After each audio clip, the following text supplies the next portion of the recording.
আমি উলুবেড়িয়ার একটা ছোট্ট গ্রামে 10 টাকার 10টা ফুচকা বিক্রি করি। আচ্ছা, ফুচকা বিক্রি করা কি খারাপ কাজ, নাকি খেটে উপার্জন করাটা ভুল? হাই, আমি অনিস। তো প্রতিদিনের মতো আজকেও আমি আমার দোকানটা তাড়াতাড়ি দিয়ে দিই। এই যে তেঁতুল জল, আলু মাখা, আর এখানে আছে সব রকম মশলাগুলো। তো দোকান খুলতেই কয়েকটা ভাই চলে আসে আমার কাছে ফুচকা খাওয়ার জন্য। তারপর আরও সব বোনেরা চলে আসে আমার কাছে ফুচকা খাওয়ার জন্য। তারপর আরও সব দাদারা চলে আসে আমার কাছে ফুচকা খাওয়ার জন্য। তো আমি একের পর এক সবাইকে ফুচকা খাওয়াতে থাকি। হ্যাঁ, আমি ফুচকা বিক্রি করি, আর সেটা নিয়ে আমার কোনো লজ্জা নেই, কারণ আমি তো কোনো চুরি ডাকাতি করছি না, আর কোনো খারাপ কাজও করছি না। আমি নিজে খেটে উপার্জন করি। আর এই ফুচকা বিক্রি করার কারণে সত্যি কথা বলতে আমার জীবন থেকে আস্তে আস্তে অনেকেই সরে যাচ্ছে, কিন্তু কেন আমি জানি না।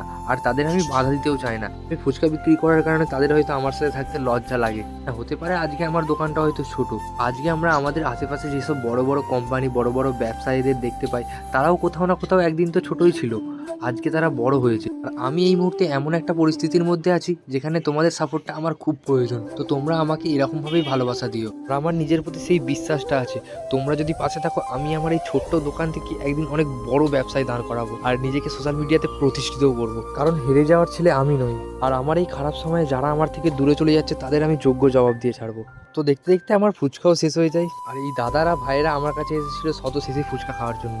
তো আমার কাছে বেশি ফুচকা ছিল না, তো যতটুকু ছিল দাদাদেরকে খাইয়ে দিই, আর বাদ বাকিটা চুরমুর খাইয়ে দিই। তারপরে আমি আমার বাক্সটা তুলে দিই আমার দোকানে। তো আজকের ভিডিওটা এতটুকুই। তো ভিডিওটা ভালো লাগলে একটা লাইক করে দিও, আর তুমিও যদি আমার এই লড়াইয়ে পাশে থাকতে চাও তাহলে আমাকে অবশ্যই ফলো করে রেখো।